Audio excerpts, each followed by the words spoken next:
नमस्कार।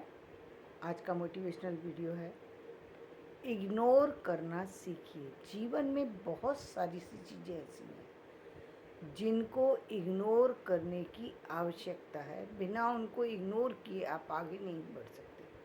जीवन में बहुत सारी सी ऐसी आपको चीज़ें मिलेंगी, ऐसे आपको लोग मिलेंगे जो आपको समझने से इनकार करेंगे, आपको मदद करने से इनकार करेंगे, आपको आगे बढ़ने देने में मुश्किलें पैदा करेंगे। आपकी अपनी भी कोई परेशानियां हो सकती हैं जो कि आपकी अपने जीवन से जुड़ी हुई हों। लेकिन आपको यदि जीवन में आगे बढ़ना है या जीवन में किसी भी आपने जो काम को आप कर रहे हैं उसे आगे बढ़ाना है, तो बिना उन लोगों को, उन चीज़ों को ध्यान दिए आपको अपने जीवन में आगे बढ़ना पड़ेगा। जीवन में बहुत सारी सी चीज़ें इसलिए आपके जीवन में आती हैं ताकि वो आपको एक जीवन का लेसन दे सकें। आपके वो जीवन के किसी न किसी किसी न किसी इतिहास से जुड़ी हुई चीज़ें हैं। यानी वो चाहे वो आपके जीवन का, इस जीवन का कोई साक्ष्य हो, आपके पेरेंट्स का कोई साक्ष्य हो, उन चीज़ों से जुड़ी हुई चीज़ें हैं जो आपके जीवन में चल रही होती हैं। आपको पता ही नहीं है कि आपकी जर्नी में इतनी डिफ़िकल्टी, इतनी सारी सी समस्याएँ, और कुछ तो समस्याएँ ऐसी हैं जो जन्मजात होती हैं, जहाँ पर आप कह ही नहीं सकते कि वो समस्या जीवन में आई कैसे।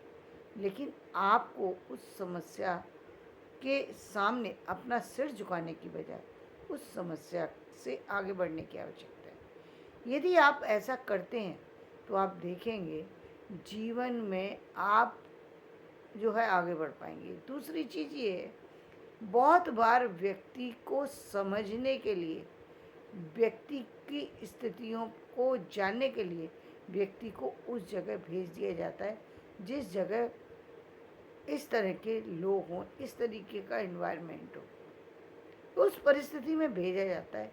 होता है वो कुछ चीज़ों का भी इफ़ेक्ट हो सकता है, लेकिन बहुत बार व्यक्ति को लोगों से मिलवाने के लिए वहाँ भेजा जाता है। जैसे कि हम कभी-कभी कहते हैं अपनी अपनी जब अपने बच्चों को जब हम बड़ा कर रहे होते हैं या हम कहीं किसी ऐसे प्रोफ़ेशन से जुड़े होते हैं, तो हम देखते हैं जो एजुकेशन से रिलेटेड है या किसी से भी रिलेटेड है, आप देखते हैं कि कभी-कभी आउट गोइंग के लिए बच्चों को लेकर के जाते हैं। Excuse me. तो दोनों तरह की चीज़ें हम उन लोगों को दिखाते हैं। एक वो चीज़ें जो हमारे इतिहास का हिस्सा रही हैं, जहाँ पर कुछ क्रिएटिव लोगों ने कुछ कार्य किए।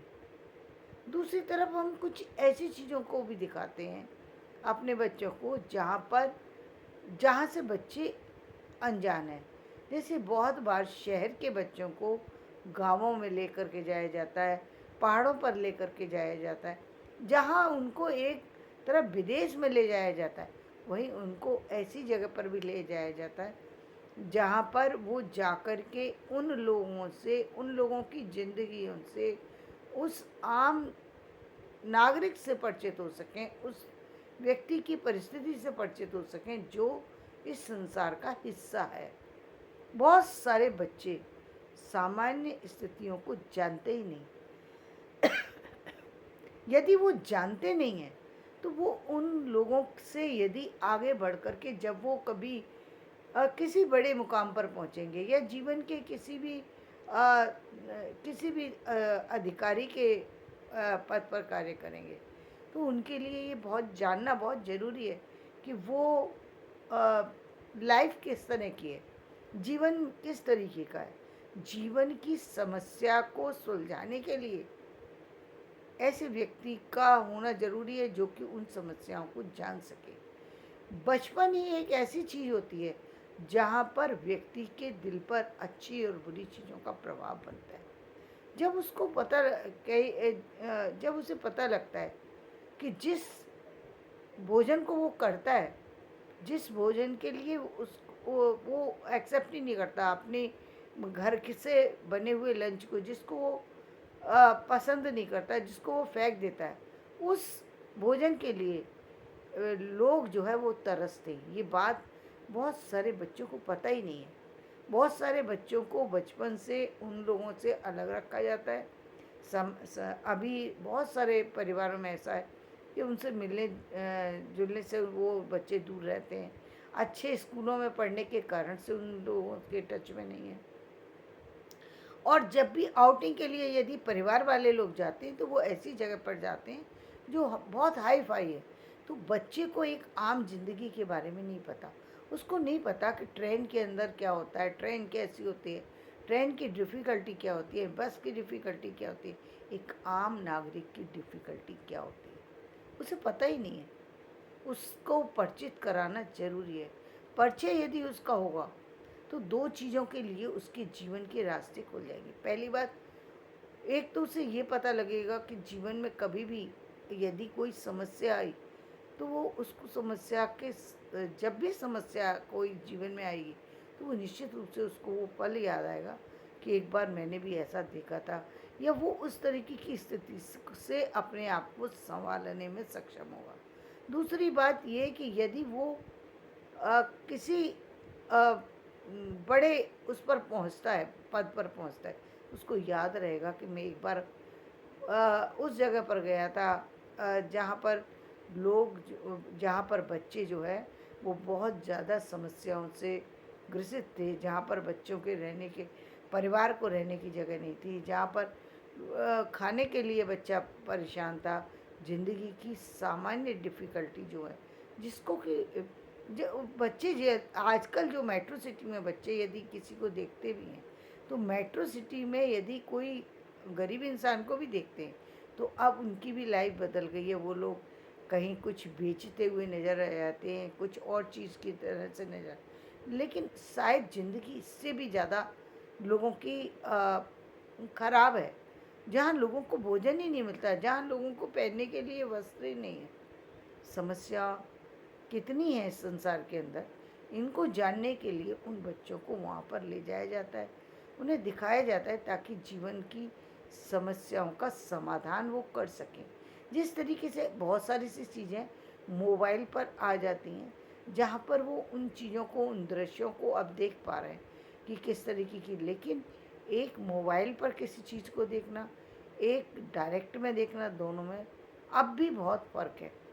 कि डायरेक्ट चीज़ का असर बहुत तेज़ी के साथ होता है और व्यक्ति पर जिस तरीके की चीज़ों का प्रभाव पड़ता है वो उसी तरीके का बनता जाता है। समस्याओं का समाधान वही कर सकता है जो समस्या को समझेगा। यानी एक कुछ बच्चे जो है किसी भी चीज़ को देख करके, किसी भी व्यक्ति को देख करके अच्छे और बुरे की पहचान करना सीख जाते हैं, उसकी मदद करना सीख जाते हैं। हेल्पिंग जो सिखाते हैं हम बच्चों को, जो हेल्प करना सिखाते हैं, वो किस लिए, इसलिए ना कि ताकि वो बच्चे बड़े होकर के एक हर व्यक्ति से मिलने जुलने में किसी तरीके की उनके अंदर हेजिटेशन ना हो, किसी तरह की समस्या उनके अंदर ना हो। दूसरी बात, वो भी अपने शेयरिंग सीखे हैं, अपने जीवन में दूसरों को देना सीखे। जो कहते हैं बचपन में जैसा हम सिखाते हैं, बहुत सारे पेरेंट्स ऐसे भी हैं जो बच्चों को कहते हैं कि इससे मांग लो, उससे मांग लो। नादानी में कहते, वो उनको पेरेंटिंग आती नहीं है, वो बात को समझ नहीं रहे कि वो बच्चे के को क्या चीज़ सिखा रहे हैं। कहीं ना कहीं बच्चे के अंदर एक तरीके से उसको कुछ गलत आदतों की तरफ प्रेरित कर रहे हैं। लेकिन ये कई बार ये पेरेंट्स जो है बहुत बार लापरवाही के कारण से करते हैं। और ये कहेंगे कि हम कई बार वो शिक्षित नहीं हैं, और जो आम कल्चर है उसमें वो उस चीज़ को समझ ही नहीं पा रहे हैं कि जो चीज़ें वो अपने बच्चों को दे रहे हैं वही आगे जाकर के बच्चा जो है करेगा। पहले परिवारों के अंदर जो एक प्यार था वो आज बच्चे को दिखाने की ज़रूरत है, सिखाने की ज़रूरत है कि किस तरीके से घर के परिवार के अंदर जब कोई व्यक्ति आता है तो उसका स्वागत करना चाहिए, उसके उसको किस तरीके से रेस्पेक्ट देना चाहिए, वो आज शहरों में ख़त्म होता जा रहा है। शहरों के अंदर वो चीज़ ही नहीं है अब कि कोई आए तो वो बच्चे खुश हो। बच्चे यदि अपने माता पिता अपने भी यदि आ जाते हैं, यदि पति पत्नी और बच्चे रहते हैं, और यदि उनके दादा दादी भी आ जाएं, नाना नानी भी आ जाएं, तो बच्चे ये सोचते हैं कि एक दिन के बाद ये यहाँ से चले जाएं, जो कि बहुत गलत है।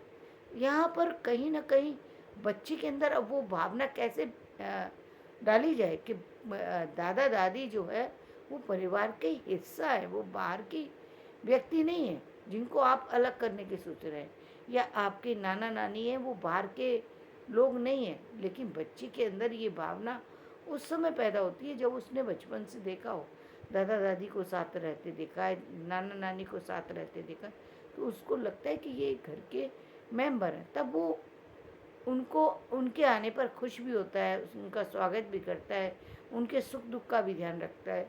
लेकिन एक दिन अचानक किसी व्यक्ति को आप लेकर के पहुँच जाइए, कभी तो आपने उसको किसी भी व्यक्ति को बुलाया नहीं, एक दिन आप किसी को बुलाते, बच्चा जो है सहजता महसूस नहीं करता। उसे लगता है मेरा कमरा छीना जा रहा है, मेरी चीज़ें छीनी जा रही हैं, और वो उस पर कहीं न कहीं आवाज़ करता है कि ये चीज़ नहीं होना चाहिए। जबकि शहरों की समस्या क्या है? एक तो परिवार छोटा, दूसरी बात परिवार में जितने रूम हैं वो अब सेपरेट हो चुके हैं। पहले बच्चे एक ही कमरे के अंदर माता-पिता और बच्चे साथ में रहते थे। अब माता-पिता अलग हैं, बच्चे हैं तो बच्चों में भी हर बच्चे का अलग रूम है। बच्चा अलग रूम में है, यानी आपके पास 4-5 रूम है, लेकिन पाँचों रूम के अंदर आपके आपके घर में इतनी जगह नहीं है कि यदि कोई गेस्ट एक दिन के लिए आ जाए तो वो रुक सके। तो ये कल्चर क्यों इस तरीके से डेवलप हो रही है? क्यों इस तरीके से बच्चे के अंदर ऐसी भावना डेवलप हो रही है, जबकि बच्चा ये बात समझ ही नहीं पा रहा कि उसके कौन अपने हैं, कौन पराए हैं, और जब तक वो बड़ा होगा, जब तक उसके वो किसी और संबंध में बंधेगा, उस संबंधों से अलग होता चला जाएगा। और अब तो एक और भी नई बातें हमें सुनने में आ रही हैं कि पति पत्नी को भी जो है वो अलग रहना चाहिए, ज़्यादा उनको भी साथ में नहीं रहना चाहिए। यदि साथ में रहना ही नहीं है तो इस संबंध में आने की क्या ज़रूरत है? यदि पति पत्नी अलग रहेंगे तो फिर प्रश्न यही होता है कि बच्चे किसके साथ रहेंगे, पिता के साथ या माँ के साथ? यानी माँ पिता का सिर्फ बच्चे को पैदा करना और पैसे भेज देना, सिर्फ इतना ही उसकी ड्यूटी है। माँ की ड्यूटी है उस बच्चे को पालना और उस बच्चे को बड़ा करना और उस बच्चे की सारी जिम्मेदारी में रखना। यानी माँ सेपरेट होते हुए पति से भी सेपरेट है और बच्चों से भी सेपरेट है, क्योंकि जीवन में वो कभी भी अपने लिए टाइम निकाल ही नहीं पाएगी। जीवन पहले भी वो असंतुलित था, आज भी असंतुलित ही रहने वाला है, और बच्चों पर भी एक नेगेटिव असर ही पड़ने वाला है, कोई फ़ायदा नहीं होने वाला। ऐसी पेरेंटिंग, ऐसा व्यवहार यदि होने वाला है, यदि अपने बच्चों को सिर्फ अकेले ही जीवन काटना है, यानी विदेशों वाली कल्चर ही अपने देश के अंदर पनपने वाली है, तो फिर बच्चों को पैदा ही करने की क्या ज़रूरत है?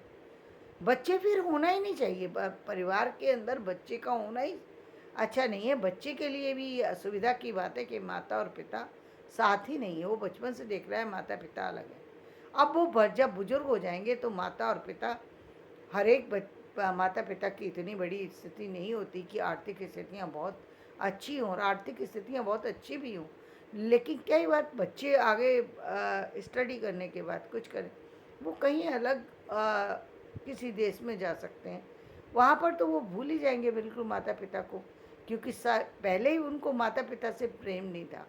अब वो क्यों चाहेंगे कि उनकी लाइफ में कोई तीसरा व्यक्ति आए? तो ये किस तरीके के समाज को तैयार किया जा रहा है? ये अधूरे समाज को बनाने की क्या प्रक्रिया चल रही है? या तो परिवार शुरू ही नहीं होना चाहिए। परिवार को शुरू करने से पहले पति और पत्नी दोनों को ये सोचने की आवश्यकता है, क्या इस बंधन को आप निभा पाएंगे? क्या दोनों मिलकर के आगे चलने के लिए तैयार हैं? जीवन बच्चे अफेक्टेड होंगे, आगे वाली पीढ़ी भी अफेक्टेड होगी। दोनों की जिम्मेदारी है, दोनों ही अपने अपनी सारी चीज़ों को छोड़ कर के उस परिवार के साथ उनके दिल से जुड़ने की आवश्यकता है। दिखावे की आवश्यकता नहीं है कि दुनिया को दिखाने के लिए आप साथ में चल रहे हैं, उसकी कोई आवश्यकता नहीं होती है।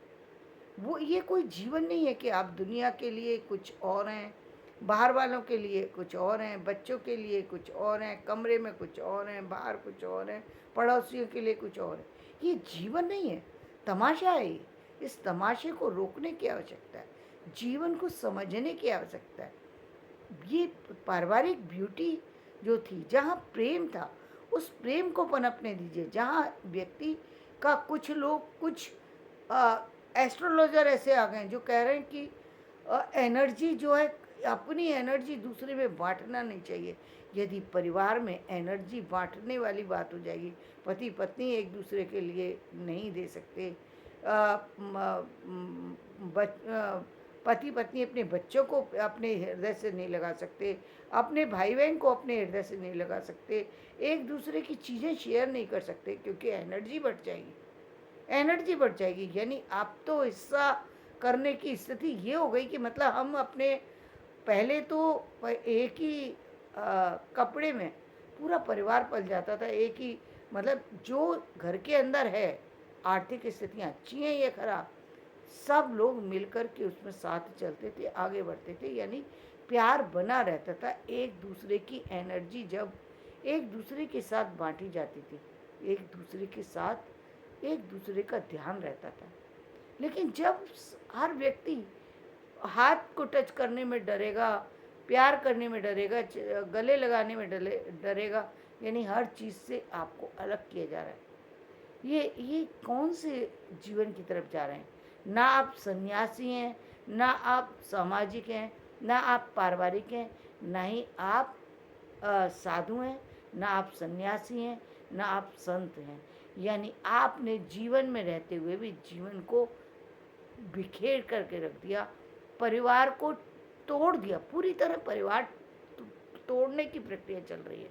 जीवन में ये शिक्षा का क्रम नहीं है, ये शिक्षा का हिस्सा होना चाहिए कि एक परिवार में, परिवार के लोगों को जोड़ने के लिए, बच्चों के अंदर प्रेम लाने के लिए परिवार को फिर से संयुक्त होना पड़ेगा।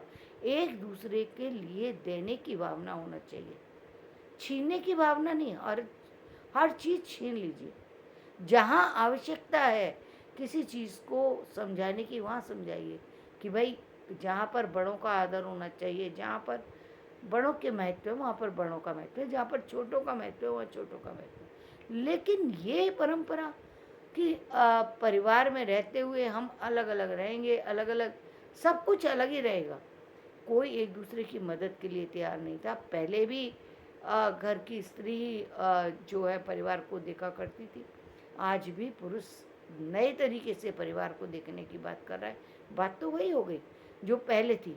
यहाँ पर समझने की बात है, दोनों को परिवार चलाना है, दोनों को बाहर निकलना है, तो दोनों को सामाजिक रूप से एक होकर के काम करना है। यदि एक छत के साथ, छत पे रहना चाहते हैं, एक छत के नीचे रहना चाहते हैं, उसको कोई आप किसी जेल के अंदर नहीं है। यदि आप जेल महसूस करते हैं परिवार को, तो फिर परिवार मत बनाइए। परिवार बनाने से अच्छा है कि आप अकेले अकेले रहिए, ना ही बच्चों को जन्म दीजिए, क्योंकि ऐसे बच्चों का जीवन बिखेरना, उनके जीवन को, उनके बचपन को छीनना, उनके युवावस्था को छीनना, उनके जो है प्रौढ़ अवस्था को छीनना, ये बिल्कुल अच्छी बात नहीं है कि किसी के जीवन को पूरा बिखेरना। उससे अच्छा है कि आप खुद ही अलग रहें, क्योंकि आप एक सामाजिक प्राणी न होकर एक ऐसे इंसान हैं जो कहीं भी रहने लायक नहीं है। तो आप अकेले रहिए, वही सबसे बेस्ट है, क्योंकि आपको जीवन में किसी की आवश्यकता है ही नहीं। ना यदि महिलाएं ऐसा सोचती हैं कि उनको सब कुछ अपना ही अपना चाहिए, तो उनको भी अपना परिवार नहीं बनाना चाहिए। यदि पुरुष सोचते हैं कि सब कुछ उन्हीं को अपना चाहिए, उनको भी नहीं करना चाहिए, क्योंकि इस तरीके से परिवार टूटता और बिखरता है। और जो परिवार ही नहीं बनेगा तो समाज कहाँ से बनेगा? समाज नहीं बनेगा तो संस्कृति कैसे पनपेगी? संस्कृति नहीं होगी तो संस्कार कहाँ से आएंगे? संस्कार नहीं होगा तो फिर जीवन का आगे बढ़ाने और ना बढ़ाना सब बेकार है। तो जीवन में इन चीज़ों को ध्यान देने की आवश्यकता है और इन पर आगे बढ़ने की आवश्यकता है। धन्यवाद। मेरा वीडियो पसंद आए इसे लाइक करें, शेयर करें, सब्सक्राइब